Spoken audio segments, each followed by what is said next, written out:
जियाना ने एक गहरी सांस के साथ धुआं बाहर छोड़ा और सिगरेट को फर्श पर घिसकर बुझाते हुए।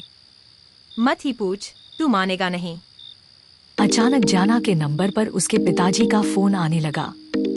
अब इन्हें क्या हुआ? बुदबुदाते हुए उसने कॉल उठाई। जी पापा। उसके पिता को पड़ोसियों में से किसी ने फोन कर बताया था कि उनके घर से कुछ तेज आवाजें आ रही हैं। जियाना ठीक है या नहीं, इसी फिक्र में उन्होंने जियाना को फोन किया था। वह बालकनी का शीशा टूटने की आवाज रही होगी। उसने अपने पिता की बात सुनी और अरे कुछ नहीं हुआ, मैं बिल्कुल ठीक हूँ। अभी नींद आ रही है, कल बात करती हूँ आपसे। उसके पिता ने फिर कुछ कहा। आप क्यों फिक्र कर रहे हैं? कुछ हुआ तो आपको फोन कर दूंगी। वैसे भी अर्जुन आ गया है मेरे साथ आज रात को रुकने के लिए। सुनकर इधर अर्जुन की गर्दन लटक गई। जियाना ने कॉल खत्म की तो उन्हें क्यों बताया कि मैं तेरे साथ हूँ? जियाना ने ना समझी के भाव से उसे तका। उन्हें अजीब नहीं लगेगा? अजीब क्यों लगेगा? अब हम बच्चे नहीं रहे जियाना। किसी भी पिता को ये जानकर दिक्कत होगी ही कि रात में उनकी बेटी घर में किसी लड़के के साथ अकेली है। तो तू कोई लड़का थोड़े ही है। जियाना के कहते ही अर्जुन की भौहें सिकुड़ गईं।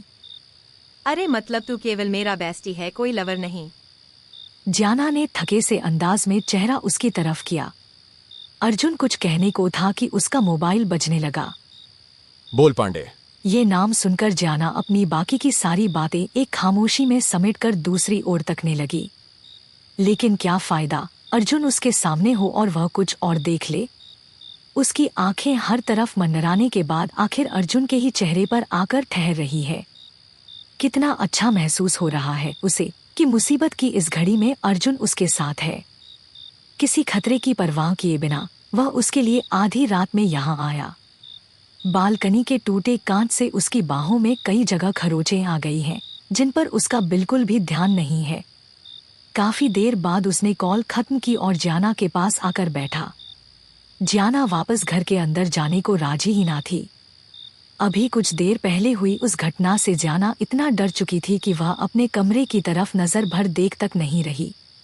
आखिर अर्जुन को उसके पास ही ठहरना पड़ा। उसने एक चादर लाकर जियाना को दी, जिसे ओढ़कर वह मुंडेर के सहारे पीठ टिकाए लेट सी गई। वह दोनों इस शांत रात में बादलों के बीच कहीं कहीं टिमटिमा रहे तारों को तक रहे थे, खास तौर पर अर्जुन। ऐसी ही ठंडी सी रातें होती थी जब वह अपने घर की छत पर टहलते हुए पूरी पूरी रात चंद्रिका से बातें किया करता था। इस समय यकीन करना कितना मुश्किल है कि आज सपना सा लगने वाला वह वक्त कभी सच था। चंद्रिका उन तारों में नहीं है अर्जुन, वह नीचे इस दुनिया में लौट आई है। जियाना ने हिम्मत की, शायद वह उस पर यकीन कर ले। सुनते ही अर्जुन की आंखें जियाना से मिली। भूकंप का तेरे दिमाग पर असर हो गया है क्या? कहा था ना कि तू मानेगा ही नहीं। वह भूकंप नहीं था, ये तू भी जानता है। वह चंद्रिका ही थी। अर्जुन की आंखें ये नाम सुनते ही महीन हो गईं। जियाना ने उसे फिर से पूरी बात बताई। देख, मैं ये मान सकता हूँ कि तेरे साथ कुछ अजीब सी चीज हो रही थी, लेकिन चंद्रिका? ना में सिर हिलाते हुए। वह चंद्रिका हो ही नहीं सकती। एक चींटी तक तो मार नहीं सकती थी वो, तुझे मारेगी? अपनी कड़वाहट छुपाने के लिए उसने चेहरा दूसरी ओर कर लिया। और वह तेरे ही सपनों में क्यों आ रही है? वह मेरे सपनों में भी तो आ सकती है ना। इधर जियाना ने अपने दिमाग के घोड़े दौड़ाना जारी रखा। 2 पल खामोश रहकर सोचा और क्या ये नहीं हो सकता कि उस रात हमने जो आह्वान किया था उसकी वजह से चंद्रिका वाकई आ गई हो? और वह तुझे इसलिए परेशान नहीं कर ही क्योंकि तू हमारे साथ आह्वान में नहीं बैठा था। आह्वान ऐसे नहीं होते जाना। समझाते हुए अर्जुन ने आंखें मींच ली। उस रात भी मैं तुम लोगों को ये ही समझा रहा था कि अगर चंद्रिका वहां आती तो वह मुझे भी तो अपनी प्रेजेंस महसूस कराती कि नहीं। जियाना चुप हो गई। अर्जुन के तर्क को वह मानती है, लेकिन फिर जो उसने महसूस किया उसे कैसे झुठलाए। जियाना उसके पास से उठ गई और बाहों को मलते हुए वह मुंडेर के पास जा खड़ी हुई।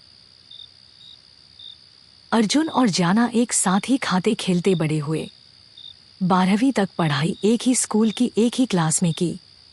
उसे ठीक से याद नहीं, लेकिन शायद वह 13 साल की रही होगी जब उसके लिए अर्जुन दोस्त से बहुत ज्यादा हो गया था। अर्जुन विवान, समर्थ, यहाँ तक कि चंद्रिका तक को समझ आता था कि जाना उसकी तरफ आकर्षित हो रही है। सभी के लिए वह टीनेज का आकर्षण ही था, लेकिन जाना के लिए नहीं।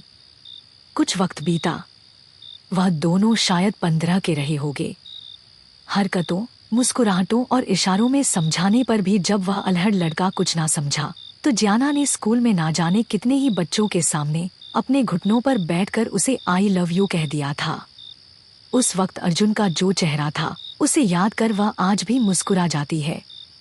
धूप में फुटबॉल खेल खेलकर लाल हो चुका उसका चेहरा और बालों से टपकता पसीना।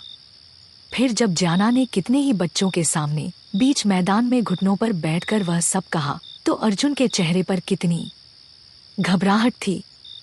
उसे एक तरफ यकीन नहीं हो रहा था कि जाना ने ये कांड कर दिया है, और दूसरी ओर उसे अंजाम का भी डर था। वहां मौजूद सभी को जाना की इस हरकत से जैसे सांप ही सूंघ गया। बस नहीं सूंघा तो उनके फुटबॉल कोच को, जिन्होंने घुटनों पर बैठी जाना को चोटी पकड़कर उठाया और सीधे ले गया प्रिंसिपल के सामने। उसी दिन जाना को स्कूल से निकाल दिया गया था।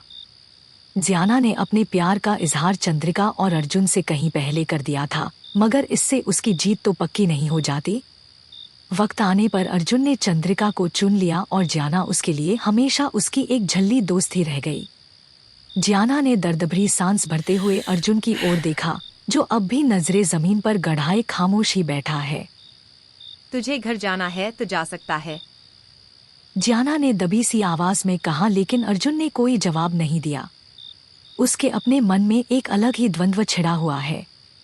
वह मानता है जाना के साथ कुछ पारलौकिक हो रहा था, लेकिन वह चंद्रिका ही थी, ये उसका मन नहीं मान सकता। पता नहीं क्यों, लेकिन बस नहीं मान सकता। यहाँ ये रात बस ऐसे ही गुजर रही थी, और कहीं दूर इसी शहर में ये रात कुछ अलग थी।